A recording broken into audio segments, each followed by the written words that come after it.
Hello, everyone. My name is Lisa Siegel. I am the co-chair of this amazing event, along with Trudy Slade, an awesome co-chair, I must say. We are so thrilled to have you join us today, and we hope you have a wonderful time.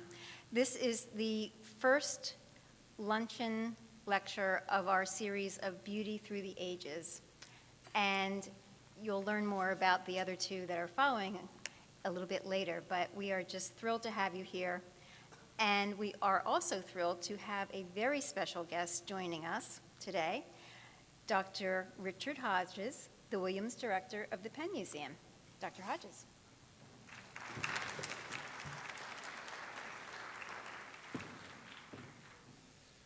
Well, thank you very much, Lisa. First, I'd like to welcome everyone to the museum. I think you all know it better than I do, frankly. Many of you have been here for many years in many different capacities and been really the motor of success for this museum over, frankly, generations in one form or another. But I'll come back to that in a moment. Before I forget it, I'd like you all to give a round of applause to Lisa Siegel and Trudy Slade, who actually made this possible. And just looking at the Jewelry Worn to Adorn booklet, it is an amazing achievement. It's quite extraordinary. It's so consistent, I think, with how the Women's Committee since 1937, and certainly in the last 40 years, have made this place the museum it is. We have every Wednesday morning, we have our administrative meeting, and Lynn Grant reminded us all this morning that this museum owes its conservation laboratory, which frankly is the engine that keeps this museum alive, owes this conservation laboratory to the Women's Committee in 1970, an initiative that really is fantastic because today it has over 8 people in it working away to keep our priceless treasures for the future. So that's one small incident I wanted to remind you of. But as the days worn on, I'm reminded too that as we had our budget meeting, we have funds that enable many of our staff to go to all sorts of professional meetings thanks to the Women's Committee. That means that we can keep up in the world at large, and a world at large that's becoming increasingly digital. And for that reason alone, I should be thanking you. But the last time I was actually here, seeing everyone gathered in a large event, festive event of this kind, was with Amanda, our Director of Development, when thanks to a strike at the Verizon Hall, we were very grateful, we had the gala evening of the Philadelphia Orchestra here. And to be honest with you, we couldn't have felt prouder because the new doors have been fitted to the Warden Garden doors. They'd just been fitted. They looked majestic lit up that night. And we felt as proud could be to be welcoming the Philadelphia Orchestra, its maestro, its players, and all its elite members to Upper Egypt that evening. Again, that was thanks to the Women's Committee. So I only want to say thank you all for coming. Thank you all for supporting us. Please, please come again. Enjoy today's event. Enjoy the lecture. And once again, my compliments to Lisa and Trudy who have made this possible, and to all of you for your tireless efforts on our behalf. Thank you. And with that, I'll hand over to Trudy.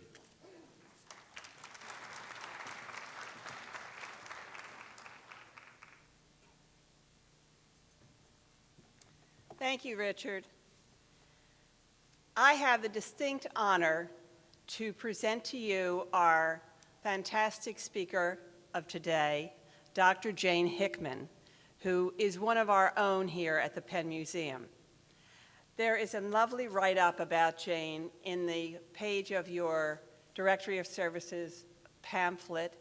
I believe it's on the same page as Jewelry Worn to Adorn, the description of our event today. But I'm going to give you a little thumbnail sketch about our Jane. Jane Hickman received her PhD in anthropology from the University of Pennsylvania in 2008. During the 2004-05 academic year, she was the Fulbright Scholar at the American School of Classical Studies at Athens.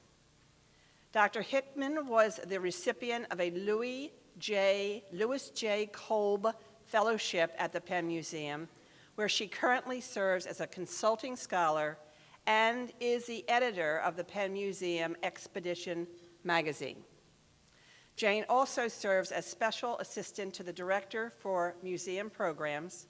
In that capacity, she organizes academic programs such as panel discussions and conferences.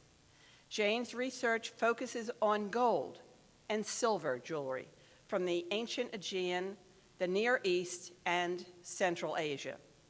Jane will talk to us today about the wonderful jewelry of ancient times at this event called Jewelry Worn to Adorn. Let's give a hearty, warm round of applause to Jane Hickman.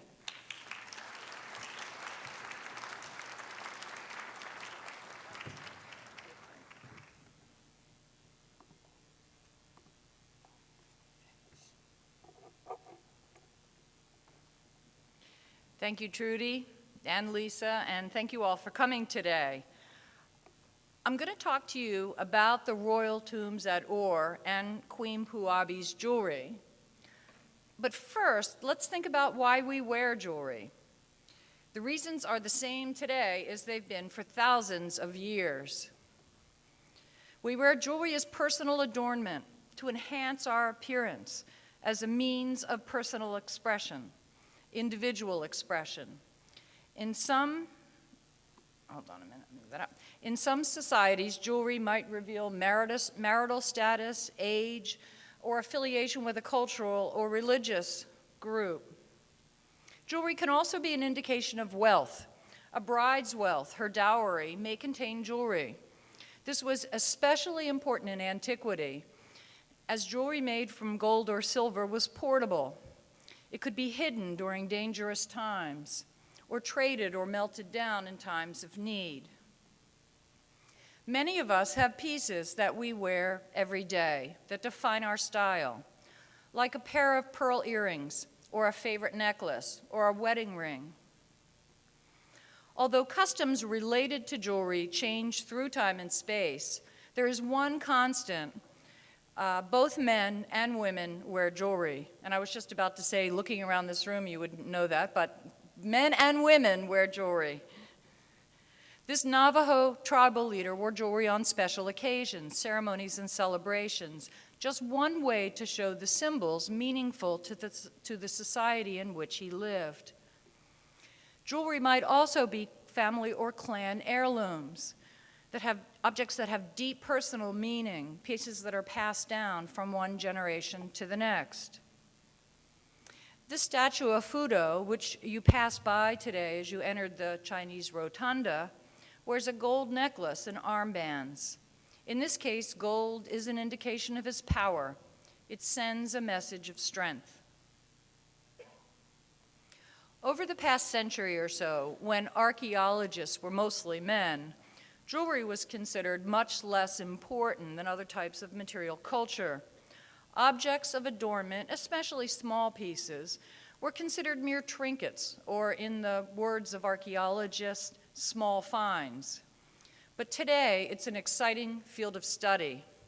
Gold and stone do not deteriorate when buried for thousands of years, and jewelry is understood as a very clear carrier of culture.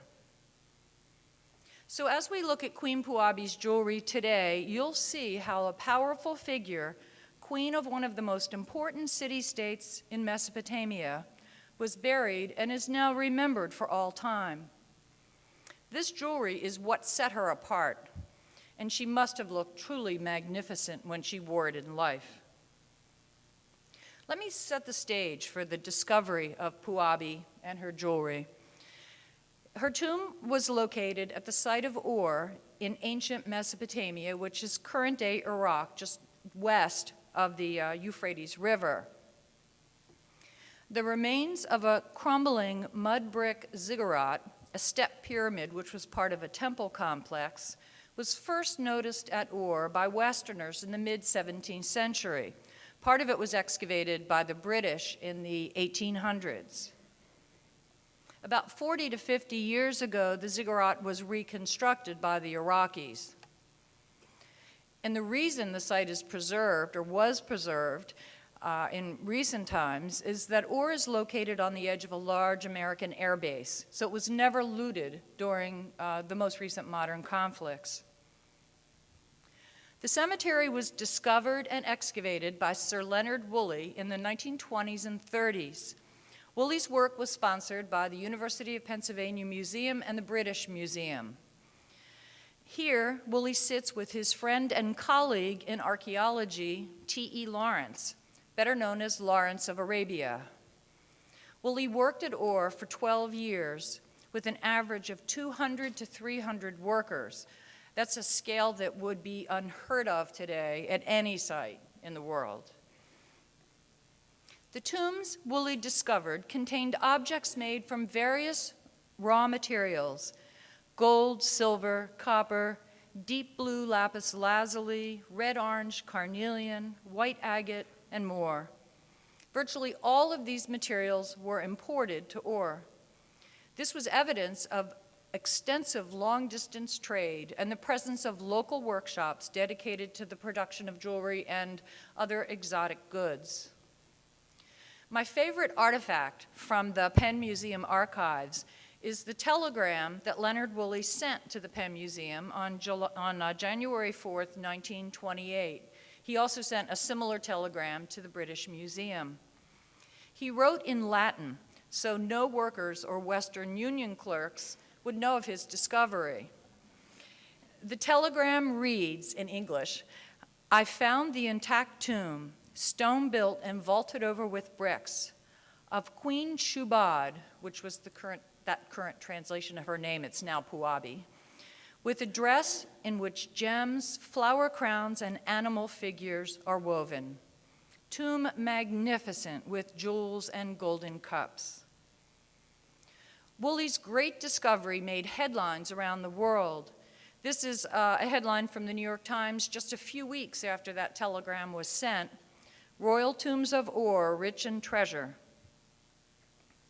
The excitement about the excavation can be compared to Howard Carter's discovery of the tomb of Tutankhamun. European royalty and famous people flocked to the remote location in the desert. Here we see Agatha Christie, who visited and later married Woolley's young assistant, M.E.L. Malawan. She used the site of Ur and her impressions of the excavation in Murder in Mesopotamia. And now just a little about the cemetery. It contained about 2,000 tombs, including the kings and queens that ruled Ur in the mid-3rd millennium BC. That's about 2500 BC. Earlier burials were found below later burials, with many of them plundered in antiquity. When you look at this diagram, what look like house foundations or building foundations are actually the larger tombs that were considered the royal tombs. And I want you to note tombs 789 and 800. 789 may have held a king. The main tomb, burial chamber, had been robbed in antiquity, so we don't know for certain. But it was located right next door to tomb 800, which is where Puabi was found. 16 tombs were considered royal because of their size, construction, and rich grave goods. Also, there was evidence of ritual, including human sacrifice. In some of the tombs were guards and female attendants and wagons pulled by oxen. And I'll just show you here. Here are the wagons down in the lower right. And the oxen, the bones of the oxen were found. There were guards up in front of the oxen, and up in the upper right and down below the main tomb chamber were manservants as well as female attendants. Since I mentioned human sacrifice, I want to digress for a few minutes to discuss the museum's recent research on these burials. In 2007, Penn Museum restudied 2 individuals from the cemetery at Orr. Leonard Woolley had the foresight to preserve the crushed skulls, at least a few crushed skulls, in situ. In our Orr gallery, you will see a female attendant with her jewelry in place and a male guard that wore a copper helmet. What Woolley did was he poured wax over the skulls in the position where they were found, and then with the use of muslin and wood and wire, he was able to lift them whole from the ground. This is a recreation of the scene in tomb 789.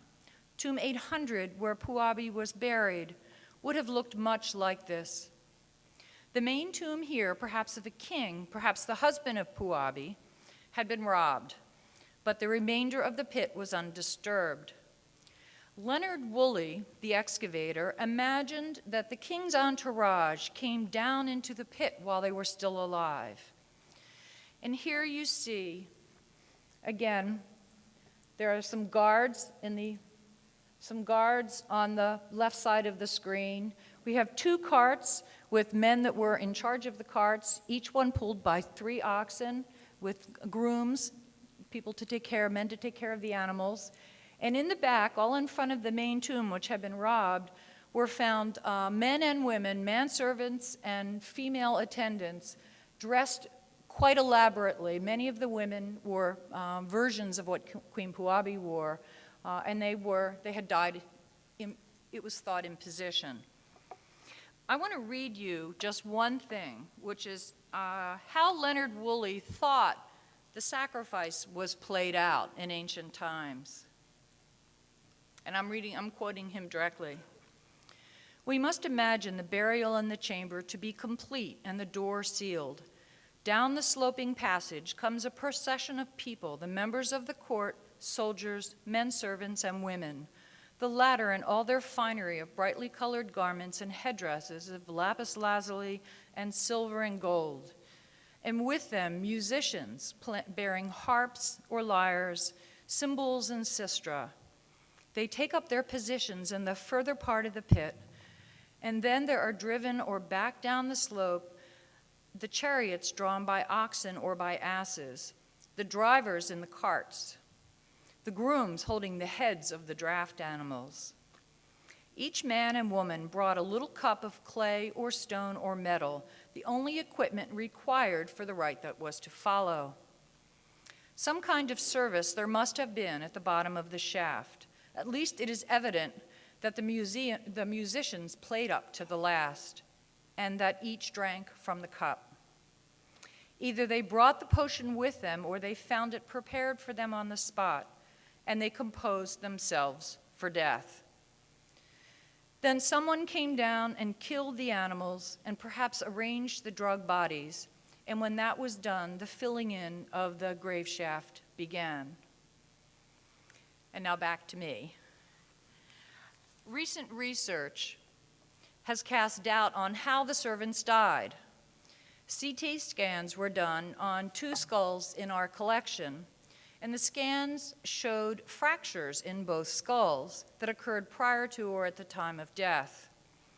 Each had actually not died from poison, but probably from a blow to the back of the head, blunt force trauma, and not by drinking poison. In the gallery here, we show the type of instrument that might have been used. It's pretty gruesome. Modern forensic analysis enabled us to confirm that the bodies have been exposed to heat and treated with mercury sulfide, delaying decomposition, a type of mummification. Such post-mortem treatment suggests that the bodies remained unburied for a lengthy period of time following death. Perhaps the dead royals and their entourages were exhibited before they were buried. So let's now return to Puabi. Here's her tomb. The death pit contained a great number of artifacts, including, similar to the king's tomb, you see a sled, it's called a chariot here, a chariot pulled by 2 oxen, many retainers down at this end that were lined up, slumped to the floor when they were found, but had been clearly arranged in some way. A very large chest here, a wooden chest that had deteriorated, but it was decorated with and contained many objects of exotic raw materials. And her tomb chamber, which is at the top.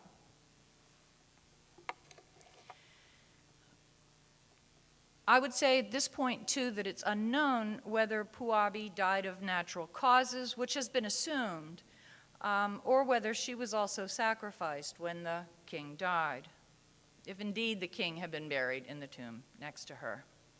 The principal body in the tomb was about 5 feet tall, about 40 years old, and was described by the excavators as stout. Her body had been placed on a wooden bed, her hands folded over her stomach. A stone cylinder seal found with the body, shown here on the upper right, described her as Puabi, the queen. This photo was taken during the excavation and shows Puabi as she was first seen to those who uncovered her. Notice the jewelry in place. And the red arrow, I put the red arrow on the slide to show you the cylinder seal that was found that close to her with her name on it. Leonard Woolley's wife, Catherine, who was a part of the excavation as well, suggested this is how the jewelry was worn. And this is how the Penn Museum displayed the jewelry after further conservation. Puabi either wore a wig or her hair was padded with some sort of organic material that has perished. Penn Museum has about 25% of the objects excavated at Ur, including objects from Queen Puabi's tomb. The remainder of the grave goods from the cemetery are at the British Museum and the Baghdad Museum. Here we are reinstalling Puabi in the new Ur Gallery, which those of you who have not seen it, we hope you stop by today. It's open until 5 later on Wednesday, and visit it before you leave. Look at Puabi again. Puabi was adorned with elaborate headdress, many bands of gold, hair rings, and large earrings. She wore several necklaces, an elaborate beaded cloak, and a broad belt. Against her arm were 3 pins, which probably secured a garment. She wore 10 gold rings, 1 on each finger, and near her body were amulets and cylinder seals. Around her right knee was what Woolley described as a garter made of gold, lapis lazuli, and carnelian. I'd like to now go through the jewelry with you from top to bottom and tell you what each piece consisted of. Starting at the top, we find a large gold comb ornament like a Spanish comb, which rose up behind her head and curved inward. It was made of hammered sheet gold with a long, thin pin that stuck down into her wig. Star-like golden flowers were cut out of sheet metal and attached to the ends of the comb. Puabi and her attendants wore gold, and some of the attendants also wore silver ribbons in their hair made of very thin sheet gold. I read that one ribbon was as long as 12 meters, which is about 36 feet long. So it was clearly wrapped around in and out of hair. At Puabi's hairline was a beautiful diadem or wreath with stone flowers. Again, blue lapis lazuli with white agate for contrast. The gold leaves have been described as willow leaves. The elements were connected in this wreath with tiny blue and gold beads with small orange discs of carnelian at the tip of each leaf. And I show you these close up so that if you look at her in the gallery, that's something you might not notice. But each of the leaves had a tiny gold bead attached, a tiny carnelian bead. The second wreath also included gold leaves, but these were poplar leaves. Both willow and poplar were considered local trees to the area. They were attached to 2 strands of carved lapis and carnelian beads with hammered gold spacer beads. Again, you see a carnelian bead attached to the tip of each leaf. And when you look closer still, you can see the care that was taken to incise each leaf with lines resembling veins. The last wreath was also unique, but made with the same raw materials: blue lapis and orange carnelian beads with gold rings on gold spacers. The jewelry workshops must have included highly skilled goldsmiths, designers of this jewelry, and lapidaries, those who worked with stone, and apprentices who did the more mundane work of creating sheet metal, which is extremely time-consuming, making small beads, and fabricating the smaller elements that could be later assembled.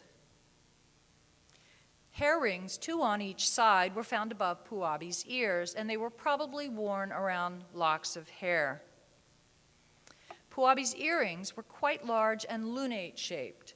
Each was made of 2 tapering, crescent-shaped lobes of thin, hammered metal soldered together. A solid loop curves up from one crescent. And these were stuck through, or more likely hung over, her ears. At Puabi's throat was a necklace formed of a central element and 3 strands of lapis and gold beads. The central element was carefully planned out, an open wire flower set into a gold ring with inlaid petals of lapis lazuli and a center of lapis. And here is an even closer look.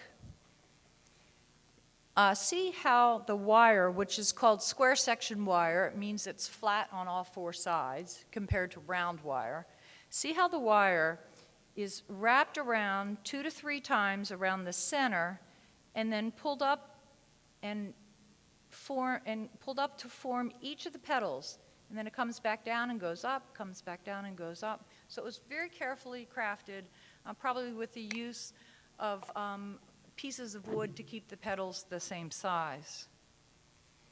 The second necklace, actually the top of the cape, was also of lapis and gold, but this piece was made from large triangular beads with channels, either carved, the stone, or pressed against a mold, the gold, to achieve the effect. The large beads are interspersed with smaller biconical beads. Several of Puabi's handmaidens also wore chokers that looked exactly like this and were clearly made in the same workshop. Puabi's beaded cape, over 50 strands of beads, surrounded her upper body. It must have been stunning and quite heavy. The beads were of the same material and picked up the same colors found elsewhere in her costume: gold, silver, blue, orange, and white. Individual stones must have been selected for the quality, clarity, and depth of their color. Each bead was carefully crafted, carved, drilled, and polished to a high standard. The last piece was her belt, 10 strands of alternating lapis carnelian and gold beads. And on the bottom, perfectly formed wire rings of gold. I wanted to show you a few other pieces of her jewelry. This pin or hair ornament was made by hammering and folding sheet gold. On the right, near the red arrow, you can see how the edges of the gold were folded in, and the seams are still visible. Another pin was made of gold, formed around a sphere of lapis lazuli. In addition to jewelry and other objects, the royal tombs contained well-crafted gold and silver bowls. There's evidence that various mixes of gold were used in the vessels as well as in the jewelry. For example, the fluted cup that you see on the upper left, which is from Puabi's tomb, is of electrum. And electrum is a whiter gold with a high percentage of silver. Reddish gold, which was popular in antiquity in both Mesopotamia and Egypt, included a higher percentage of copper. So the ancients knew when they were selecting materials for the crafting of the gold, should it be a yellow gold or a white gold or a red gold, and they were able to find these mixes either naturally or by alloying various materials. When you visit the ore gallery, you'll also see the so-called diadem, which was found near Puabi's head, formed of tiny lapis and gold beads and plant and animal pendants or charms. Woolley suggested it was one object, as you see on the top of the slide, but we now believe it was 7 separate pieces. Puabi's handmaidens and women from other tombs also wore jewelry in the same or related style. Here are silver flowers with colorful stone and paste inlays that were worn as part of hair combs, and bracelets made from round and biconical beads with silver clasps. So what have we learned about Puabi and her jewelry? I would argue that every element you see here was created in the same workshop as part of an ensemble for a queen. This costume was used in ritual during her life, perhaps in public or private ceremonies, attended by the queen's court of handmaidens, who wore less elaborate versions of the same jewelry. Holly Pittman, a member of the art history department here at Penn, and an expert on ancient Mesopotamia, has suggested that the jewelry may have been worn in a ritual associated with the moon god, Nana. And what does the jewelry tell us? What message was Puabi sending? Each piece of jewelry is unique, but it is made with the same materials and skill. The color palette, again, is gold, silver, blue, orange, and white. The motif of leaves and flowers is a connection to the natural world, perhaps reminiscent of a time when real leaves and flowers were used to crown a queen, and symbolic of fertility or regeneration. Sumerian texts indicate that jewelry was a proper offering to the gods and may have played an important role in the entry of the deceased into the underworld. Headgear with flowers and leaves was common at this time throughout the Eastern Mediterranean. Puabi's dress and jewelry signaled her high status and authority within the society in which she lived and ruled. It was also an indication of the prosperity of ore that Puabi could be buried with such riches. Puabi was a real woman who understood the power of gold jewelry. Over 4,000 years after she was buried, she lives on in the objects she left behind. Thank you.